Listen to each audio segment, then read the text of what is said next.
We've got another new Canal Place release, Extragalactic Origins with Blackberry and Peach. This is our 8% Imperial Goza series.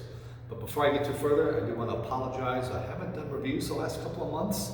Not sure if you're missing me or not, or you just didn't even know.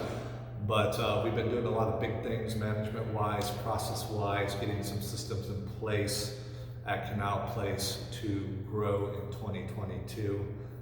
Everybody's performed awesomely and flawlessly. The beers are better than ever. Our processes are better than ever. So that's exciting. I'm finally able to come back and do what I like to do, talk to you guys. So about this beer, this is the fourth or fifth Extragalactic Origins we've released at Canal Place. And this one is my favorite label art out of all of them. Now they're all about, you know, fruits orbiting this. There's a little rocket ship sometimes, but I just realized we missed the rocket ship on this one. But this is my favorite because you got a blackberry orbiting a peach, and the sun's peeking out right there, showing the disk of the ecliptic plane. That's just a cool visual. If I could ever hitch a ride with Bezos or Musk and get into orbit, snap that picture from Earth's point of view, I would die a happy man. Almost. But I don't think that's going to play out anytime in the near future.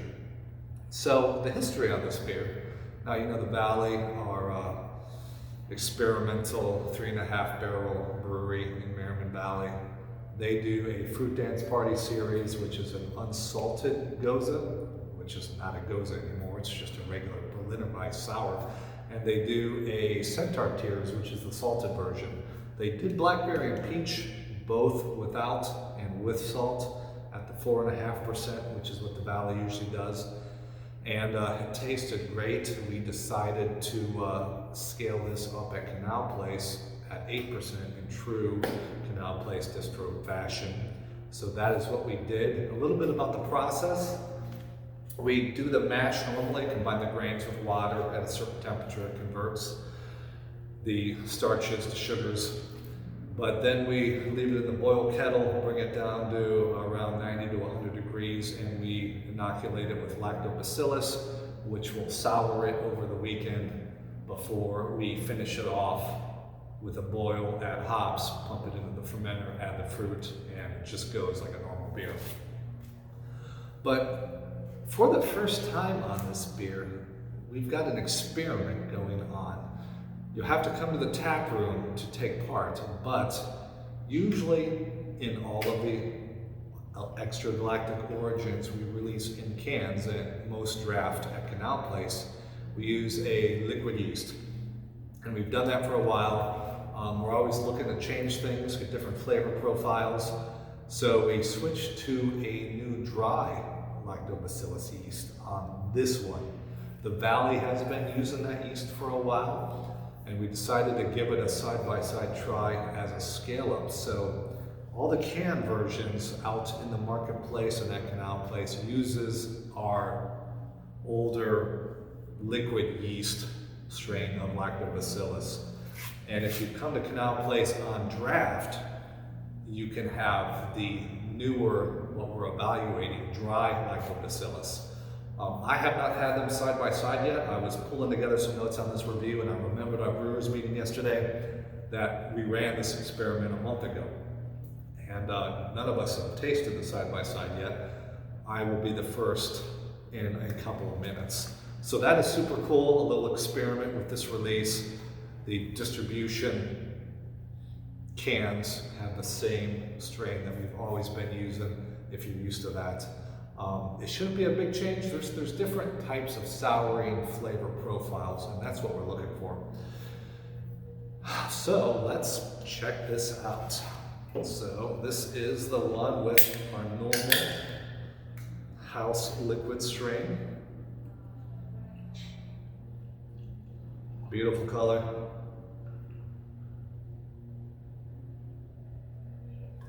And this will be what's on draft. Everything is identical between those except the souring yeast. So as you can see, they're virtually identical. Let's go with the original version first.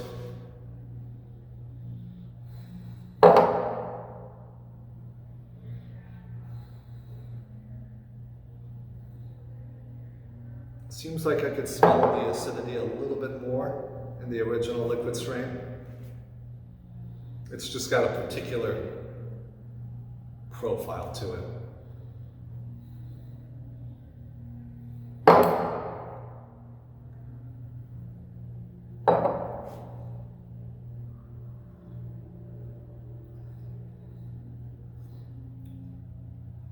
And there's that Blackberry and Peach just peeking through. Let's try the new dry strain version of Lactobacillus that we're evaluating.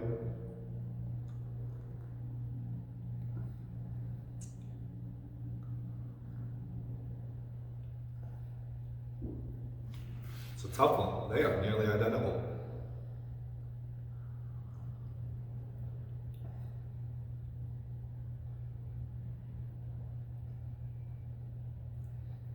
No, that is good. It's a good experiment because we know we can achieve the same flavor profile with two different, totally different yeast strains. One's a dry yeast strain, which of course we can have on the shelf. We don't have to order, when you order a liquid strain, yeast or lactobacillus, you gotta order it fresh, they make it in the lab, they scale it up, they send it to you. It doesn't have a lot of shelf stability. You wanna use it within the first month to have X% of viability. If you wait, then it degrades and you need more to do the same job. So that's not good. So being able to have dry yeast in our dry lactobacillus in our wheelhouse just gives us some more flexibility. And I believe they're priced differently too, so that's always a bonus. But this is a successful experiment between the two. And that's about it on this beer. The food pairings, sours go great with seafood. I've been cooking a lot of fish and shrimp lately for whatever reason. I don't know if it's a health thing, don't know. I've been doing a lot of swimming, so I feel a little bit healthier, so I gravitate towards more healthy options. So I will definitely be searing some tuna and having it for this. Cheese pairings, goat and Asiago. And that is about it for this review. I hope you enjoyed it, and hope to see you at the release this weekend.